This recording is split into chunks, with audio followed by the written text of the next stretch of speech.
तो चलिए बुआ, आज जो है हम आपको सिखाएंगे बहुपद पहचानना।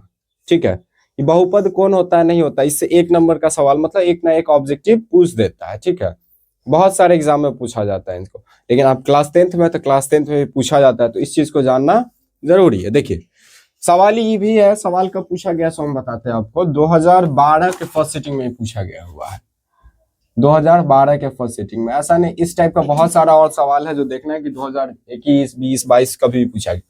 सवाल है कि निम्न में कौन बहुपद नहीं है।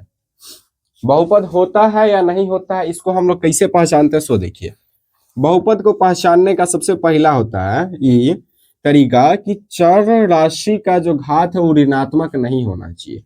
यानी कि ई अचर है और ई क्या है, चर है। ये चीज जान लो, ये क्या है, अचर है। जो संख्या है उसको हम लोग अचर बोलते हैं, और जो एबीसीडी वाला सब जो है उसको हम लोग क्या कहते हैं, चर बोलते हैं।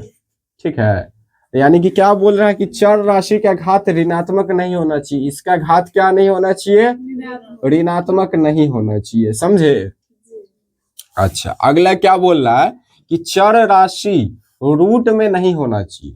चर राशि यानी कि एक्स वाई जेड एबीसीडी कुछ भी जो दे रखा है वो किस चीज में नहीं होना चाहिए, रूट में नहीं होना चाहिए। तीसरा चीज है कि चर राशि का घात भिन्न में नहीं होना चाहिए। भिन्न का मतलब समझते हो ना, जैसे देखो यार 3/4 हो गया, तो इस तरीके से भिन्न में नहीं होना चाहिए, x/y में नहीं होना चाहिए, समझे।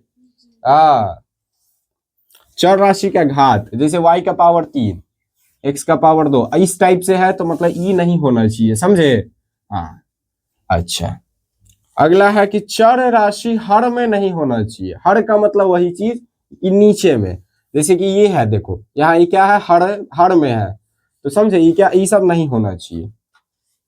बहुपद होने के लिए सबसे पहला नियम कि घात ऋणात्मक नहीं होना चाहिए। घात मतलब समझते हो ना, पावर। जो टोपी जो पहने रहता है, यहाँ पर टोपी पहने हुआ है, कितना टोपी पहने हुआ, 2, तो वही है क्या चीज, घात, समझे। रूट में नहीं होता है या फिर रूट में नहीं होना चाहिए। ठीक है, चर राशि का घात किस चीज में, भिन्न में नहीं होना चाहिए, यानी कि भिन्न अभी हम जस्ट समझाए हैं। चर राशि हर में नहीं होना चाहिए। ठीक है, चर राशि का, इस सब को मिला करके बउआ एक ही चीज बउआ बनता है कि चर राशि का जो घात है वो पूर्ण संख्या होना चाहिए। पूर्ण संख्या जानते हो क्या होता है, पूर्ण संख्या जानते हो, जो 0 से स्टार्ट होता है। 0, 1, 2, 3, 4, 5, 6, 7, 8, समझे।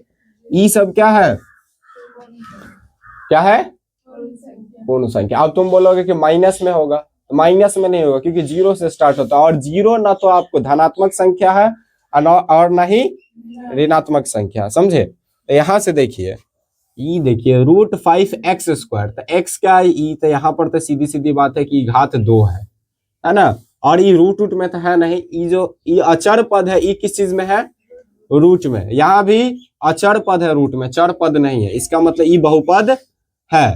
अच्छा, ये तो सत्य है कि मतलब बहुपद है। यहाँ भी देखो तो ये x², ये हर रूट में नहीं है, ये सीधा सीधा है, रूट में भी नहीं है। अच्छा, और ये भी देखो तो यहाँ पर ये x² है, ये भी किसी चीज में है। ये सब कोई से नियम को फॉलो कर रहा है, नहीं कर रहा है, चलो ठीक। वो 1/√3, ये x अलग से है ना, इसमें कोई सीधा सीधा देख लो। यहाँ देखो तो x + 1/x, यहाँ पर ये x किस चीज में है, हर में है, हर में। नीचे वाले को हर कहते हैं और ऊपर वाले को अंश कहते हैं, समझी। हाँ, तो यहाँ पर ये किस चीज में है, हर में है, तो ये क्या होगा, ये नहीं होगा बहुपद। तो आपका सही आंसर कौन है, सी। ठीक है, समझ आया, समझ आ गया, चल ठीक है। अब देख उसी टाइप का सवाल है कि निम्न में कौन बहुपद नहीं है, 2018 और 22 में पूछा गया। ठीक है, चलिए ठीक है। सवाल है, मतलब ऑप्शन ए है 2/3x। तो x देखता बउआ कि इसका घात ऋणात्मक है क्या, नहीं है ना। उसके बाद फिर ई देखो कि रूट में है क्या इसका, ई चर राशि नहीं है, चल ठीक है। अगला देखो कि चर राशि का घात भिन्न में होना चाहिए, नहीं होना चाहिए, मतलब है ना, यहाँ पे बोल रहा।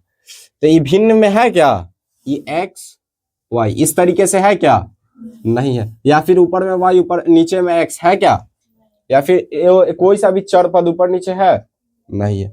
अच्छा, यानी कि ई भी बहुपद एक तरह से है। देखो हर में भी ई हर में नहीं है ना, तो ई भी मतलब बहुपद है, ई बहुपद है। तो चलो ठीक है, ठीक है। अगला सवाल देख, 2-x² ऑप्शन है, 2-x² -x√3। यहाँ पर ई देखिए पूर्ण संख्या है, इसके ऊपर भी पूर्ण संख्या है, तो सीधा सीधा मतलब है कि क्या है, बहुपद है, ये भी बहुपद है। अच्छा ऑप्शन सी देखो, 1/बट्टा में x आ गया, यानी कि भिन्न में आ गया एक तरह से। देखो तो ये x जो है भिन्न में या फिर हर में कुछ बोल दे, सीधे सीधे बोल दे कि हर में आ गया, हरे बोल दे।